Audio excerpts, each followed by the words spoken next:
निम्मी चिड़िया पेड़ पर बैठी रो रही थी। वहां पर चिंकू तोता आता है। निम्मी बहन, क्या हुआ? तुम क्यों रो रही हो? क्या बताऊं भाई, मेरे दोनों बच्चे बीमार हैं। अरे अगर बच्चे बीमार है तो तुम उनका इलाज क्यों नहीं करवाती हो? ऐसे तो बच्चों की तबीयत और खराब हो जाएगी। भाई, मैं तो इलाज कराना चाहती हूँ, लेकिन तुझे तो पता है, उल्लू वैद्य के यहाँ अगर किसी का भी इलाज होता है तो उसे बदले में अनार का दाना चाहिए होता है, वरना वो किसी का इलाज नहीं करता। अरे तू उसके पास तो जाकर उससे बात क्यों नहीं करती? भैया, तुम्हारी बात से मुझे थोड़ी सी हिम्मत तो मिली है। अब मैं उल्लू वैद्य के पास जाती हूँ और उससे मदद करने को बोलती हूँ। निम्मी रोती हुई उल्लू वैद्य के पास जा बैठी। क्या हुआ निम्मी, क्यों रो रही हो? मेरे बच्चे बहुत बीमार हैं। बीमार है तो इलाज करा ले। बीमारों का इलाज करने के लिए ही तो बैठा हूँ। लेकिन मेरे पास देने के लिए अनार का दाना नहीं है और उसके बिना तुम इलाज करोगे नहीं। हाँ, मैं बिना दाने के इलाज नहीं करूँगा। आखिर मैं दवाई के लिए इतनी दूर उड़ता हूँ। मुझे मेरी मेहनत का कुछ तो फल मिलना ही चाहिए। मैं उसके बदले तुम्हारे घर का सारा काम कर दूंगी, बस तुम मेरे बच्चों के लिए दवाई दे देना। चल ठीक है, तेरे बच्चों का इलाज कर दूंगा। चल तू मेरे घर की साफ सफाई कर। निम्मी साफ सफाई में लग जाती है।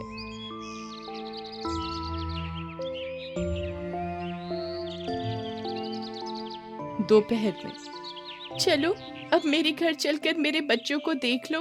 वाह भाई वाह, अभी आते हुए तुझे देर नहीं हुई और तूने सारा काम खत्म भी कर लिया। पहले अच्छे से काम खत्म कर।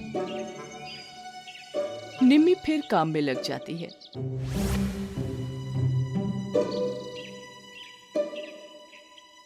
शाम के समय, अब तो मेरे बच्चों को चलकर देख लो। कल फिर काम पर आना। हाँ, कल काम खत्म हो जाएगा, फिर तेरे बच्चों को देखने चलूंगा। निम्मी उदास होकर उड़ती है और जाकर घोंसले में अपने बच्चों के पास बैठ जाती है। रात में निम्मी के बच्चे निम्मी से कहते हैं, मम्मी, हमें बहुत तेज भूख लगी है, हमें खाने के लिए कुछ दो ना।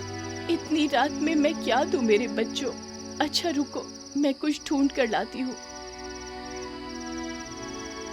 निम्मी रात में घोंसले से उड़ जाती है और खाना ढूंढने लगती है।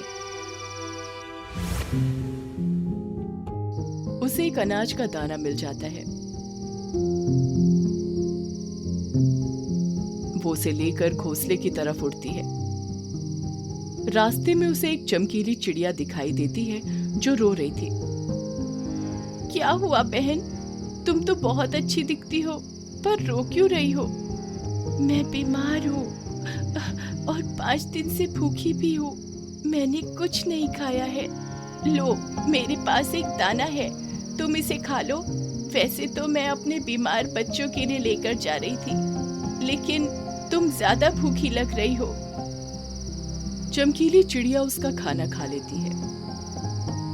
दाना खाते ही चिड़िया काले कौवे में बदल जाती है और निम्मी से कहती है, निम्मी, मैं यमराज हूँ और पक्षियों के प्राण मैं कौवे का रूप बनाकर ही लेता हूँ, और मैं तुम्हारे प्राण लेने के लिए ही आया था और तुम्हारी अच्छाई की परीक्षा ले रहा था। मैं बहुत खुश हुआ। मैं तुम्हारे साथ चलने के लिए तैयार हूँ, लेकिन मैं चाहती हूँ कि मेरे बच्चे स्वस्थ हो जाएं, फिर मैं तुम्हारे साथ चलूंगी। ठीक है, तू इलाज करा अपने बच्चों का। ये ले, इस टोकरी में अनार भरे हैं। निम्मी टोकरी को लेकर घोंसले में चली जाती है। फिर अगले दिन वो अपनी चोंच में 2 अनार के दाने दबाकर वैद्य के पास ले जाती है। अनार के दाने देखते ही, वाह निम्मी, तूने तो कमाल कर दिया। अब तेरे बच्चों का इलाज हो सकता है। चल, मैं तेरे बच्चों को चलकर देखता हूँ। दोनों घोंसले में आ जाते हैं। वैद्य बच्चों को दवाई देता है। निम्मी वैद्य को घोंसले में से दाना दे देती है। फिर से दाना देख उल्लू बोला, अरे, तेरे पास ये अनार के इतने सारे दाने कहाँ से आए? निम्मी रात में बीते कौवे रूपी यमराज वाली बात बता देती है।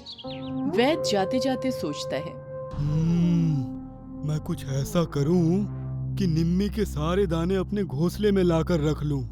फिर मुझे मेहनत करने की बिल्कुल भी जरूरत नहीं होगी।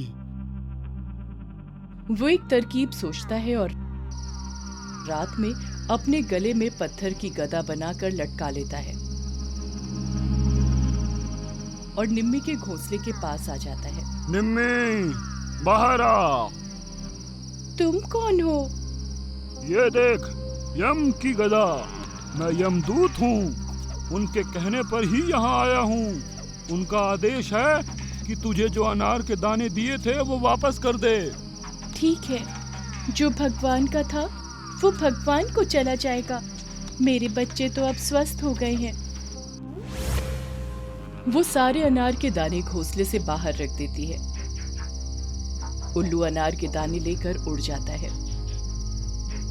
तभी कौवा रूपी यमराज उसे देखते हुए बोलते हैं, तुझे बहुत लालच है और लोगों से छल करता है। अब तू देख तेरे साथ क्या होता है कौवा। कौवा रूपी यमराज पत्थर की गदा को उसके गले में ही स्थापित कर देते हैं। उल्लू घर जाकर गदा निकालने की कोशिश करता है, लेकिन वो निकाल ही नहीं पाता।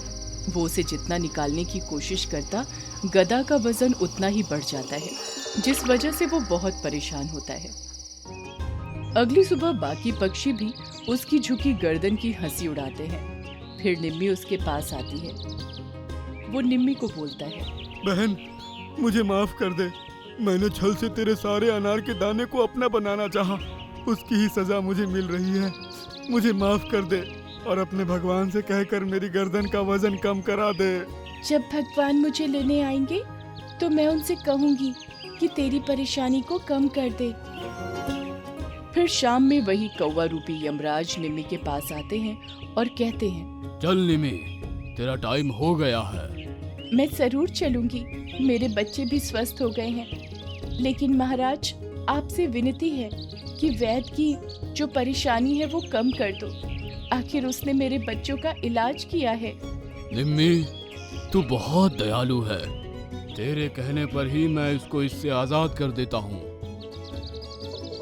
उल्लू की गदा गायब हो जाती है। फिर निम्मी यमराज के साथ चली जाती है।